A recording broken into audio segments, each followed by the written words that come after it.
పరిశుద్ధమైన యేసు క్రీస్తునందు ప్రియులైన దేవుని బిడ్డలందరికీ కూడా మన ప్రభువును రక్షకుడైన యేసు క్రీస్తు నామంలో ఉదయకాల శుభములు తెలియజేస్తున్నారు. సకల ఆశీర్వాదములకు కారణభూతుడైన యేసు క్రీస్తు ప్రభుల వారి అత్యంత కృప ఉదయకాలం మీ అందరికీ నిండారుగా కలుగునుగా. ఉదయకాల శుభములు మీ అందరికీ తెలియజేస్తూ ఉన్నాను. దేవుని యొక్క వాక్యాన్ని జ్ఞాపకం చేసుకుందాం. దయచేసి మీ బైబిల్ తెరవండి. దేవుని యొక్క వాక్యాన్ని జ్ఞాపకం చేసుకుందాం. ప్రతి ఉదయం దేవుని వాక్యాన్ని ధ్యానించే కృప అనుగ్రహించిన దేవునికే మొట్టమొదట కృతజ్ఞత చెల్లించుదుము గాక. రండి, దేవుని వాక్యంలో నుండి మనము ఫిలోమోను రాసిన పత్రికలో నుండి కొన్ని తలంపులు జ్ఞాపకం చేసుకుందాం. ఫిలోమోను రాసిన పత్రికలో నుండి కొన్ని తలంపులు మనం జ్ఞాపకం చేసుకుందాం. గడిచిన ఆదివారం ఫిలోమోను పత్రికలో నుండి ఒనీసేమును గురించి కొన్ని తలంపులు ఆరాధనలో జ్ఞాపకం చేసుకుంటూ వచ్చాం. ఆ భాగం మీకు యూట్యూబ్లో అప్లోడ్ చేసాం, గమనించండి. ఈరోజు ఫిలోమోను పత్రికను గురించి మరికొన్ని తలంపులు జ్ఞాపకం చేసుకుందాం. రండి, ఫిలోమోనుకు వ్రాసిన పత్రిక. ఫిలోమోనుకు వ్రాసిన పత్రిక మొదటి 3 వచనాలు చదువుకుందాం.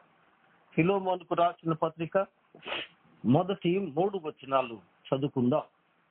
క్రీస్తు యేసు ఖైదీనైన పౌలును, సహోదరుడైన తిమోతియును, మా ప్రియుడును జత పనివాడును అయిన ఫిలోమోనుకును, మన సహోదరి అయిన అపియకును, తోటి యోధుడైన అర్కిప్పునకును, నీ ఇంట ఉన్న సంఘమునకును శుభమని చెప్పి వ్రాయినది. మన తండ్రి అయిన దేవుని నుండి, ప్రభు అయిన యేసు క్రీస్తు నుండి కృపయు సమాధానమును మీకు కలుగునుగాక. దేవుని యొక్క వాక్యంలో ఈ ఫిలోమోను వ్రాసిన పత్రికను మనం జ్ఞాపకం చేసుకుందాం. ప్రియులారా, ఈ ఫిలోమోను కొలసీ పట్టణస్థుడు. ఫిలోమోను కొలసీ పట్టణస్థుడు. కొలసీ పట్టణంలో ఉన్న సంఘములో వ్యక్తి ఈయన. ఈ కొలసీ పట్టణము సంఘస్థుడైనటువంటి ఈ ఫిలోమోను పౌలు గారి ద్వారా రక్షింపబడ్డాడు అని దేవుని యొక్క వాక్యంలో మనం జ్ఞాపకం చేసుకోవచ్చు. అయితే పౌలు గారు ఆ కొలసీ పట్టణానికి వెళ్ళినట్టుగా మనకు దేవుని వాక్యంలో ఎటువంటి ఆధారమో లేదు కదండి. రండి, కొలసీలకు రాసిన పత్రిక, కొలసీ రాసిన పత్రిక 2వ అధ్యాయము 1వ వచనాన్ని చదువుదాం. మీ కొరకునో లవోదికీయ వారి కొరకునో శరీరీతిగా నా ముఖము చూడని వారందరి కొరకును నేను ఎంతో పోరాడుచున్నానో మీరు తెలుసుకొనగోరుచున్నాను. విన్నారు కదా, ఇక్కడ లవోదికీయ సంఘానికి అలాగే కొలసీ సంఘానికి ఆయన వెళ్ళి సువార్త ప్రకటించినట్టు కనుక శరీర రీతిగా ఆయన ఆ చోటుకి వెళ్ళలేదు. కానీ అపోస్తలుల కార్యం 19వ అధ్యాయము మొదటి 5 వచనాల్లో మనం చదివితే, ప్రియులారా, అక్కడ పౌలు గారు కొందరు శిష్యులను చూశాడు అని మనం చూద్దాం. కొందరు శిష్యులను చూచి, మీరు విశ్వసించినప్పుడు పరిశుద్ధాత్మను పొందితిరా అని ఆయన అడిగారు. అడిగినప్పుడు వారు పరిశుద్ధాత్మ ఉన్నదన్న సంగతి మేము వినలేదు అని చెప్పారు. అటువంటప్పుడు ప్రియులరా, వారందరికీ యేసు నామమును పరిచయం చేసి ఆయన బాప్తిస్మం ఇచ్చినట్లుగా మనం చూస్తాం. ఈ సంఘటన మొదటి వచనం ప్రకారం ఎఫెసులో జరిగింది. అనగా బైబిల్ పండితులు చెప్పే విషయం ఏంటంటే, ఎఫెసు పట్టణంలో పౌలు గారిని కలుసుకొని పౌలు గారి ద్వారా సువార్తను విని అతడు రక్షింపబడి ఉన్నాడు అని ప్రియులారా బైబిల్ పండితులు చెప్తారు. ఈ ఫిలోమోను మంచి ధనవంతుడు, కొలసీ పట్టణానికి చాలా ప్రాముఖ్యమైన వ్యక్తి. ఈ యొక్క ఫిలోమోను పత్రిక ఒక ఉత్తరం. ఇది అపోస్తలుడైన పౌలు గారు ఫిలోమోనుకు రాసిన ఉత్తరము అని ప్రారంభంలోనే మనం చదువుతాం. ఈ ఉత్తరము వ్రాసిన ఉద్దేశం ఏమిటి? ఈ ఉత్తరము వ్రాసిన ఉద్దేశం ఏమిటి? ఈ సంగతిని గురించి కొంత మనం జ్ఞాపకం చేసుకుని ఈరోజు ఫిలోమోనులో ఉన్నటువంటి శ్రేష్టమైన కొన్ని లక్షణాలను నేను మీ యొక్క జ్ఞాపకంలోనికి తీసుకువస్తాను. రండి. ఫిలోమోను కొలసీ పట్టణంలో ప్రియులారా చాలా ప్రాముఖ్యమైన వ్యక్తి అని చెప్పుకున్నాం కదూ. మరొక మాట, ఫిలోమోను ధనవంతుడు. ఫిలోమోను ధనవంతుడు.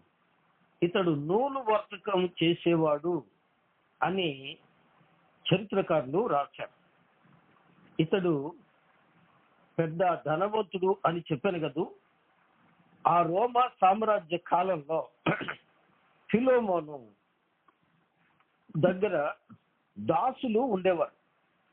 దాసులు ఆ దినాల్లో ప్రియులరా మరి బానిస విధానం అమల్లో ఉండేది. రోమా ప్రభుత్వ కాలంలో, రోమా సామ్రాజ్య పరిపాలనలో బానిస విధానం అమల్లో ఉండేది. బాగా ధనవంతులుగా ఉండేవారు ఏం చేస్తారు అంటే, సంతలో పశువులను కొన్నట్టు బానిసల్ని కొనేవారు. ఇంత ధర అని పాట పాడేవారు. అలా పాట పాడి ఆ యొక్క మరి బానిసల్ని కొనుక్కునేవారు. అలా బానిసలు కొనుక్కునే విధానంలో ఫిలోమోను ఒనేసిమును బానిసగా కొనుక్కున్నాడు. ఫిలోమోను ఒనేసిమును బానిసగా కొనుక్కున్నాడు. ఆ బానిసగా కొనుక్కున్నటువంటి ఫిలోమోను ఇంట ఈ ఒనేసిము బానిసగా ఉండి పని చేస్తూ ఉన్నాడు. పని చేస్తూ ఉంటే ప్రియులారా జరిగిన సంఘటన ఏంటంటే, ఫిలోమోను అనుకోని విధంగా ఆ యొక్క ఫిలోమోను ఇంట్లో ఒనేసిము అనుకోని విధంగా దొంగతనం చేసి అతడు రోమాకు పారిపోయాడు. ఆ దినాల్లో బానిస విధానంలో చాలా కఠినమైన పరిస్థితులు ఉండేవి. ఈ బానిసత్వం నిజంగా ఒక అన్యాయమైన దుర్మార్గపు వ్యవస్థ. ఆ రోజుల్లో రోమా సామ్రాజ్య కాలంలో బానిసత్వంలో ప్రియులారా బానిస ఏదైనా తప్పు చేస్తే యజమాని ఏం చేసేవాడంటే అతన్ని చంపడానికి కూడా వెనకాడేవాడు కాదు. ఒకవేళ చంపినా ఎవరు అతన్ని ఏం మాట్లాడేవారు కాదు. ఎందుకో తెలుసా? బానిసలు మనుషులే అయినప్పటికీ వారిని మనుషులుగా చూసేవారు కాదు. ఎలా చూసేవారంటే వస్తువుల్లాగా చూసేవారు. ఏమండి, పశువులు తిరగబడవు, పశువుల్లాగా వాడుకునేవారు, జంతువుల్లాగా చూసేవారు, ఎంతో భయంకరమైనటువంటి క్రూరత్వంగా చూసేవారు. ఆ దినాల్లో తప్పు చేసిన బానిసను యజమానులు బహుగా శిక్షించేవారు. కొంతమంది ఉరిదీసి చంపేవారు, లేదా కొంతమంది సిలువ వేసి చంపేవారు. ఇలా కాదు, చంపటం ఇష్టం లేదు అనుకునేవారు ఏం చేసేవాళ్ళు అంటే తప్పు చేసిన బానిసకు నుదుటి మీద ఇంగ్లీష్లో ఎఫ్ అనే అక్షరాన్ని ఇనుప ముక్కతో తయారు చేసి అతని నుదుటున గుర్తు వేసి వదిలిపెట్టేవారు. ఈ ఎఫ్ అనే అక్షరం నుదుటి మీద ఉన్నవాడు బానిస అని అర్థం.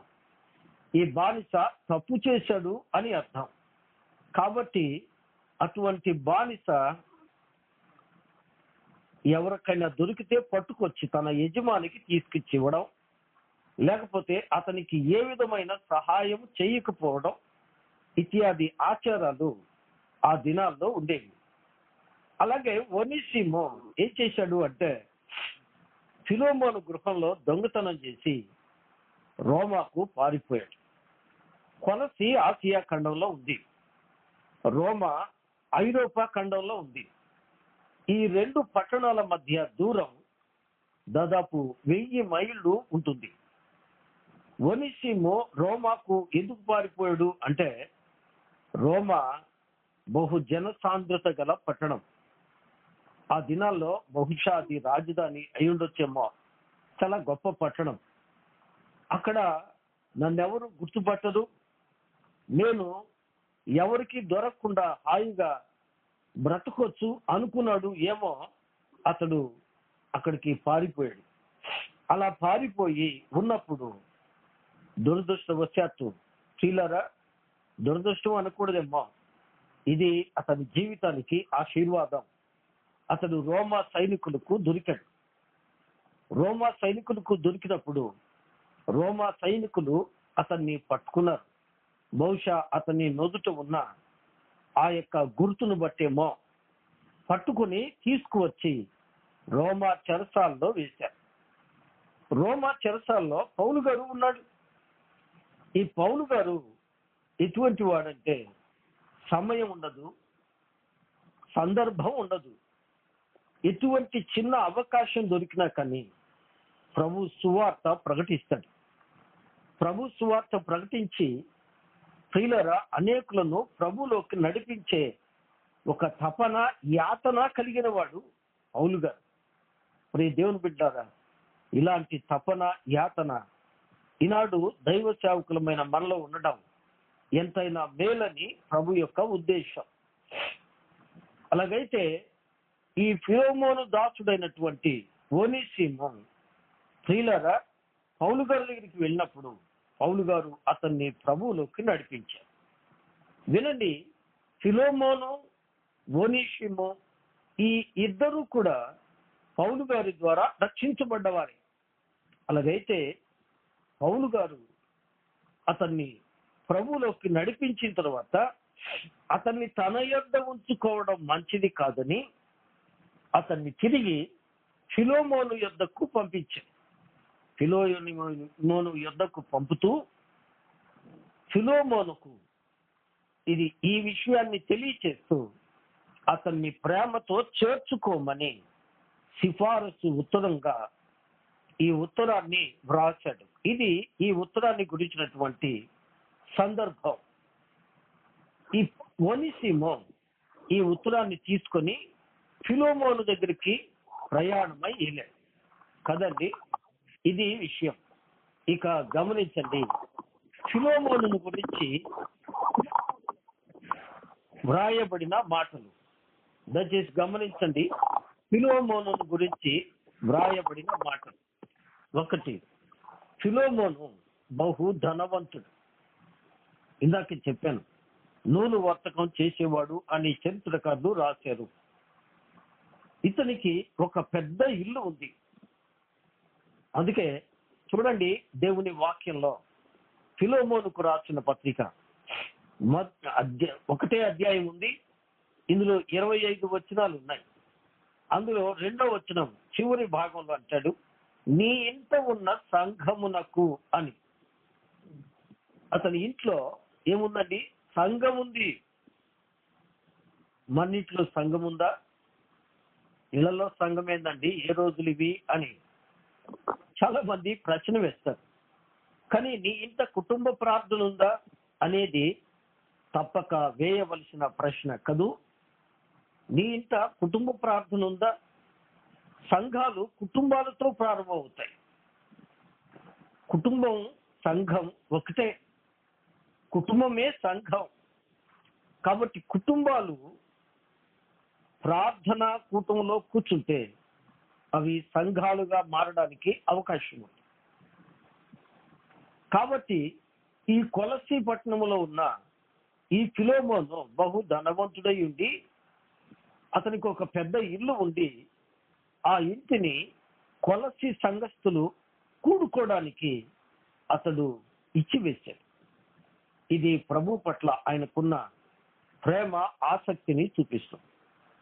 దేవుని బిడ్డలారా, ఈనాడు మనం దేవుని బిడ్డలమై ఉండి దేవుని వాక్యం వింటూ దేవుని యొక్క పరిచర్యలో పాలు పొందుతూ కూడా దేవునికి మనం ఏమిస్తున్నాం, దేవుని కొరకు మనం ఏం చేస్తున్నాము అని ప్రశ్నించుకుంటే మనం నేరస్తులుగా నిలబడక తప్పదు కదండి.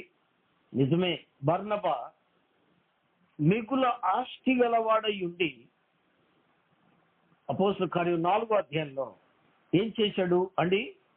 తన ఆస్తిని అంతటిని అమ్మి ఆ వెల తెచ్చి అపోస్తలుల పాదముల యొద్ద పెట్టారు అని వ్రాయబడింది.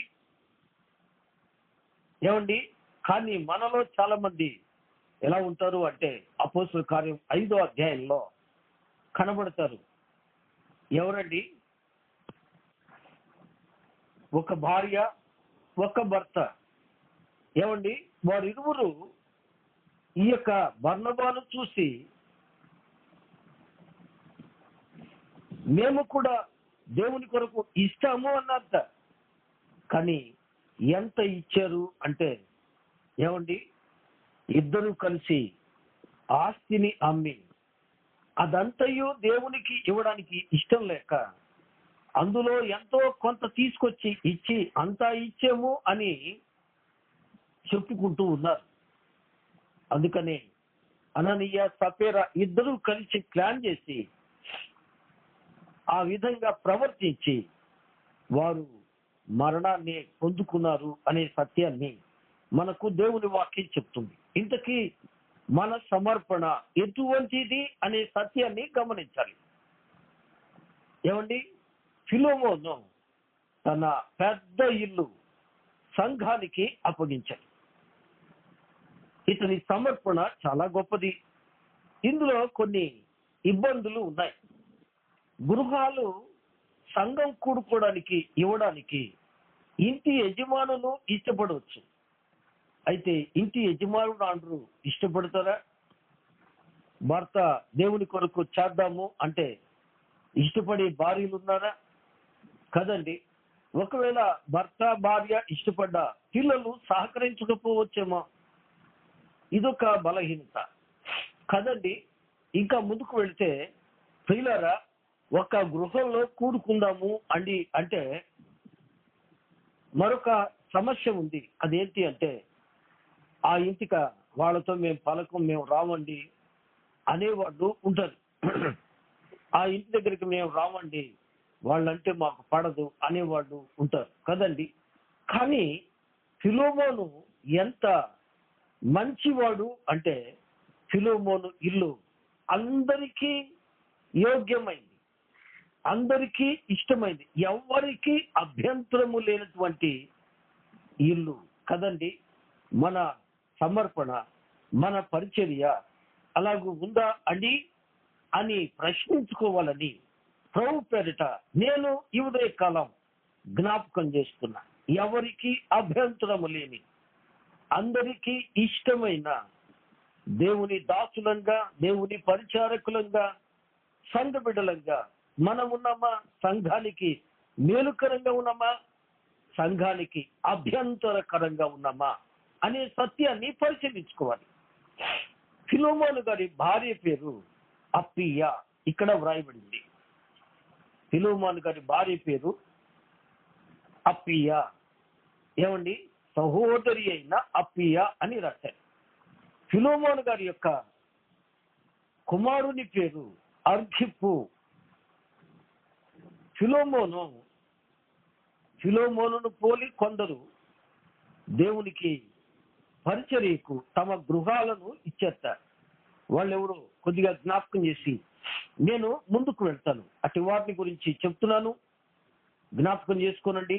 మొట్టమొదటిగా అపోస్తుల కార్యముల గ్రంథం 12వ అధ్యాయము 12వ వచనంలో ఏమండి, మార్కను మారు పేరు గల యోహాను తల్లి అయిన మరియా అని మనం చదువుతాం కదా. ఆమె ఇంట్లో సంఘం కూడుకొని ప్రార్థన చేయడానికి తన ఇంటిని ప్రార్థనా గృహముగా, దేవుని మందిరముగా ఆ తల్లిగారు చేశారు. రెండవది అపోస్తుల కార్యముల గ్రంథం 16వ అధ్యాయము 40వ వాక్యం, లుదియా ఇంట ప్రార్థన చేయు సహోదరులు ఉన్నారు అని చదువుతున్నాం. లుదియా తన గృహాన్ని ప్రార్థనా గృహంగా దేవుని పరిచర్యకు స్థానం ఇచ్చింది. మూడవదిగా రోమీయులకు రాసిన పత్రిక 16వ అధ్యాయము 3-4 వచనాలు మనం చదివితే, అకుల ప్రిస్కిల్ల తమ ఇంట దేవుని బిడ్డలారా సంఘాన్ని కలిగి ఉన్నారు. వారి ఇంట ఉన్న సంఘమునకు అని చదువుతాం అక్కడ. అంతేనా? ఆ గృహము దైవజనులకు కూడా పౌలు గారు చాలా కాలం వారితో, వారి కుటుంబంతో కలిసి ఉండి డేరాలు కుట్టే పనిలో వారితో పాలు పొందుతూ సువార్త ప్రకటించాడు అని మనం చదువుతాం. దైవ సేవకులకు తమ గృహంలో స్థానమిచ్చే భక్తులు దేవుని పరిచర్యకు తమ గృహాలను సమర్పించుకునే భక్తులు. ఇక 4వదిగా రోమీయులకు రాసిన పత్రిక 16వ అధ్యాయము 23వ వచనం, కొరింథీలో ఉన్న గాయి ఇల్లు, కొరింథీ పట్టణంలో ఉన్నటువంటి గాయి ఇల్లు కూడా దేవుని పరిచర్యకు ఇవ్వబడింది. ఇక 5వదిగా కొలసీలకు రాసిన పత్రిక 4వ అధ్యాయము 15వ వాక్యం, నుంఫా ఇల్లు, నుంఫా అనే వ్యక్తి దేవుని పరిచర్యకు తమ గృహాన్ని ఇచ్చినట్లుగా మనం అక్కడ చూస్తాం. కాబట్టి ప్రియ స్నేహితులారా, దేవుని పరిచర్యకు తమ కుటుంబాలను, తమ జీవితాలను, తమ ధనాన్ని, తమ ఆరోగ్యాలను కూడా సమర్పించుకున్న దేవుని బిడ్డలు ఉన్నారు. బాబు, అమ్మ, ఎన్నాళ్ళు వింటున్నావు? ఎన్నాళ్ళ నుంచి వింటూనే ఉన్నావు, కానీ దేవుని కొరకు ఏమైనా చేసావా? దేవుని కొరకు ఏదైనా సమర్పించుకున్నావా? అసలు దేవుని పరిచర్య కొరకు ఏమైనా వింటున్నావా, గమనిస్తున్నావా? విని ఆ పూటకు సరి చేసుకుని వెళ్ళిపోవటమేనా?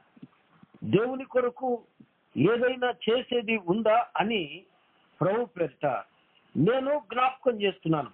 రండి, మొదటిగా అతడు దేవుని పరిచర్య కొరకు బహు సమర్పణ కలిగిన వాడు అనే సత్యాన్ని మనం జ్ఞాపకం చేసుకున్నాం.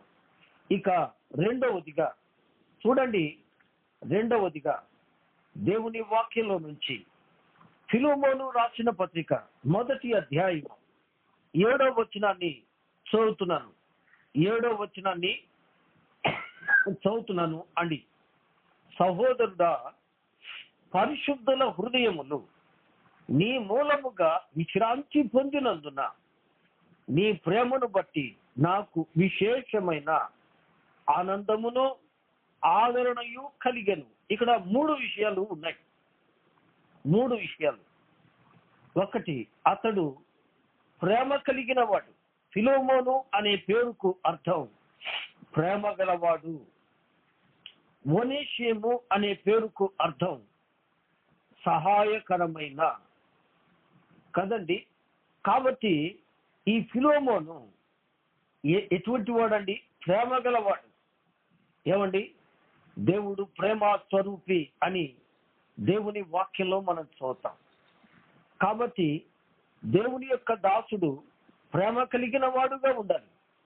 ఎటువంటి ప్రేమ అండి? ఏమండి, దేవుని వాక్యంలో మరికొన్ని సత్యాలు నేను జ్ఞాపకం చేస్తాను అండి. దేవుని వాక్యంలో చూడండి, యోహాను రాసిన పత్రిక, యోహాను రాసిన మొదటి పత్రిక అండి 4వ అధ్యాయము 20వ వచనం. ఎవడైనాను నేను దేవుని ప్రేమించుచున్నానని చెప్పి తన సహోదరుని ద్వేషించిన ఎడల అతడు అబద్ధికుడగును. తాను చూచిన తన సహోదరుని ప్రేమింపని వాడు తాను చూడని దేవుని ప్రేమింపలేదు. విన్నారు కదా, దేవుని ప్రేమిస్తున్నాను అని చెప్పేవాడు. ఏమండి, దేవుని ప్రేమిస్తున్నాను అని చెప్పేవాడు తన తోటి సహోదరుని కూడా ప్రేమించాట. మనం ప్రేమిస్తున్నామా అని జ్ఞాపకం చేసుకోవాలని ప్రభు పేరిట నేను మనవి చేస్తున్నాను. మనం దేవుని ప్రేమిస్తున్నామా, ఈ సత్యాన్ని మనం గమనించాలి. దేవుని ప్రేమిస్తే మనం ఏం చేయాలి? రండి, 1 యోహాను పత్రిక 3వ అధ్యాయము 16వ వచనం. ఆయన మన నిమిత్తము తన ప్రాణము పెట్టును గనుక దీని వలన ప్రేమ ఎట్టిదని తెలుసుకొనుచున్నాము. మనము కూడా సహోదరుల నిమిత్తము మన ప్రాణములను పెట్టబద్ధులమై ఉన్నాము. వినరా, ఈ రోజున చాలా సంఘాలలో, చాలా సహవాసాల్లో ప్రేమ కురువైంది కదండి. అక్రమము విస్తరించుట చేత అనేకుల ప్రేమ చల్లారును అని దేవుని వాక్యం మనకు ఘంటాపదంగా చెప్తూ ఉంది. అలాగైతే ప్రేమ గలవారము అంటానికి ఆధారం మనం ఒకరినొకరు ప్రేమించుకోవాలి, ఒకరినొకరు గౌరవించుకోవాలి. ఇంకొంచెం లోతు, మీరు ఒకరినొకరు ఒకరి కంటే ఒకరు గనులను ఎంచుకొనుడి అన్నది. నీ సహోదరుని నీవు గౌరవిస్తే నీవు గౌరవించబడతావు. నీ సహోదరుని నీవు కించపరిస్తే నీవు కించపరచబడతావు అనే సత్యాన్ని గమనించాలి. ముందుకు వెళ్దాం. ఈ వచనంలో ఉన్న 2వ మాట, నీ ప్రేమను బట్టి నాకు విశేషమైన ఆనందమును ఆదరణయు కలిగెను. విన్నదా, విశేషమైన ఏం కలిగిందట? ఆనందము కలిగిందట, ఆదరణ కలిగిందట. దేవుని నామానికి స్తోత్రం. విన్నారా, దేవుని దాసుడు ఇలా అంటున్నాడు, నా సహోదరుడా, పరిశుద్ధుల హృదయాలు నీ మూలంగా విశ్రాంతి పొందుతున్నాయి. ఏమండి, ఈనాడు సంఘాల్లో చాలా మంది పెద్దల వలన, చాలా మంది దైవ సేవకుల వలన కల్లోలాలు ఏర్పడుతున్నాయి. సంఘాల్లో నెమ్మది లేకుండా పోతుంది. సంఘాలు అతలాకుతలమైపోతున్నాయి. కానీ ఇక అంటున్నాడు, ఫిలోమోను వలన పరిశుద్ధుల హృదయాలు విశ్రాంతి పొందుతున్నాయట. అంతేకాదు, నీ ప్రేమను బట్టి నాకు విశేషమైన ఆనందము కలుగుతుంది. ఏం కలిగిందట? ఆనందం. ఏమండి, అంతేకాదు ఆదరణ కలిగెను. విన్నరా, ఆదరణ. ప్రియదేవుని బిడ్డలారా, ఇక్కడ ఆదరణను గురించి మనం జ్ఞాపకం చేసుకోవాలి. ఏమండి, 2వది ఆనందము, 3వది ఆదరణ. ఏమిటి ఆదరణ?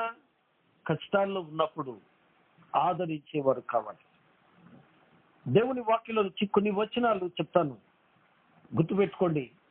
కీర్తన గ్రంథం 54వ అధ్యాయము 4వ వాక్యంలోను, మత్తయి సువార్త 11వ అధ్యాయము 28వ వచనంలోను ప్రభు అంటున్నారు, ప్రయాసపడి భారం మోసుకొనుచున్న సమస్త జనులారా నా యొద్దకు రండి, నేను మీకు విశ్రాంతిని అనగా ఆదరణను ఇస్తాను అన్నారు. 54వ కీర్తనలో దేవుడే మనకు ఆదరణ కలుగు చేయువాడు అయి ఉన్నాడు. 2వదిగా కీర్తన గ్రంథం 119వ అధ్యాయము 50వ వచనం ప్రకారం, నీ వాక్యము నన్ను ఆదరించి ఉన్నది అంటాడు. కాబట్టి దేవుని వాక్యము ఆదరించేది. యోహాను సువార్త 14వ అధ్యాయము 16వ వచనము, 2వ తిమోతి 1వ అధ్యాయము 7వ వచనం ప్రకారం పరిశుద్ధాత్మ దేవుని వలన మనకు ఆదరణ కలుగుతుంది. పరిశుద్ధాత్ముడు ఆదరించువాడు. అందుకే ఆయనకు ఆదరణకర్త అని పేరు. 4వదిగా ఫిలిప్పీయులకు రాసిన పత్రిక 4వ అధ్యాయము 6-7 వచనాల ప్రకారం ప్రార్థన ద్వారా మనము ఆదరించబడతాము. ప్రార్థన ద్వారా. 5వదిగా 119వ కీర్తన 52వ వచనం ప్రకారం దేవుని వాగ్దానాలను మనం జ్ఞాపకం చేసుకున్నడం ద్వారా మనము ఆదరించబడతాం. 6వదిగా రోమా పత్రిక 5వ అధ్యాయము 5వ వచనము, అలాగే 15వ అధ్యాయము 4వ వచనం ప్రకారం దేవుని కొరకు ఓపికతో నిరీక్షించుట ద్వారా మనము ఆదరించబడతాం.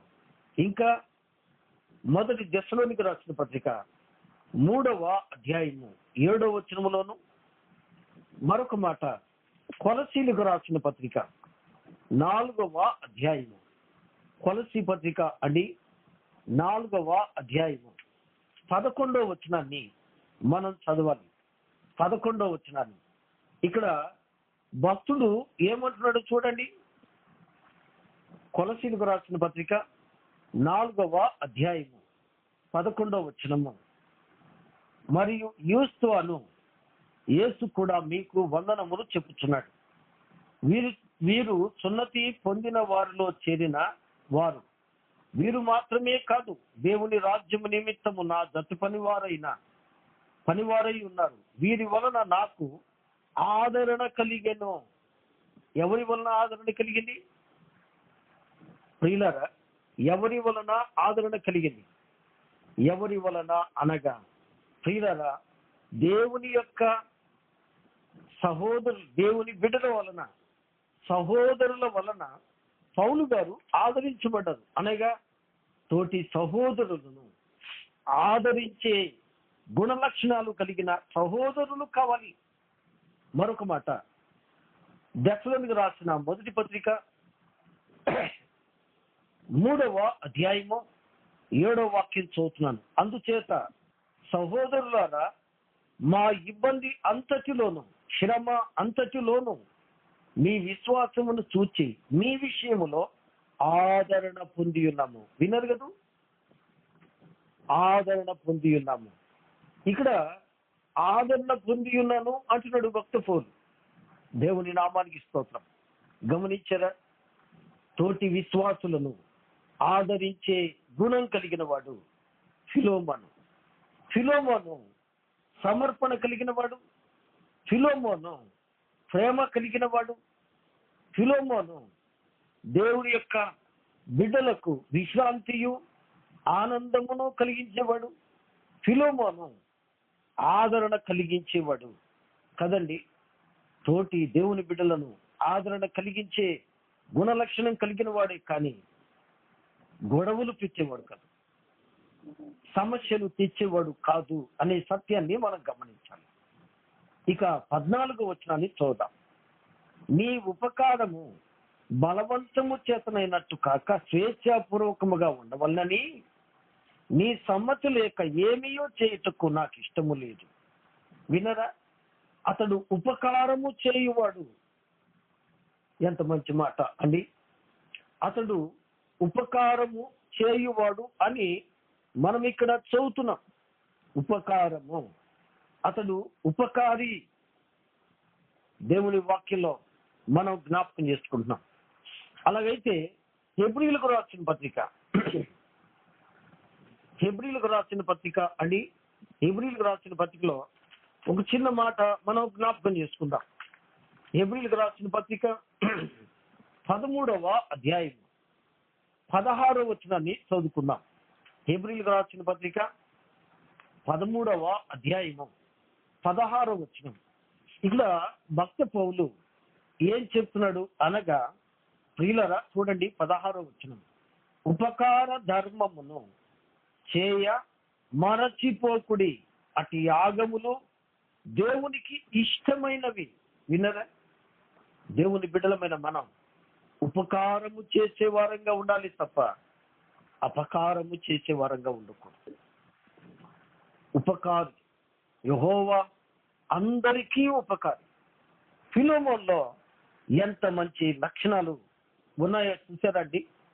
అతడు ప్రియులరా ఉపకారము చేయువాడై ఉన్నాడు.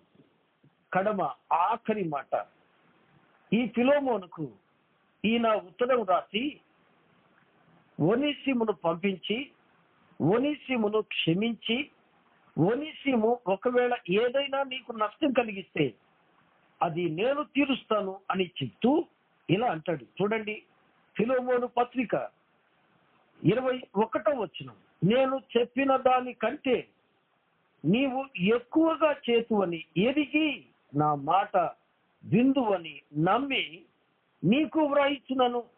విన్నదా? ఏంటట? చెప్పింది చేసే కంటే ఎక్కువగా చేసేవాట.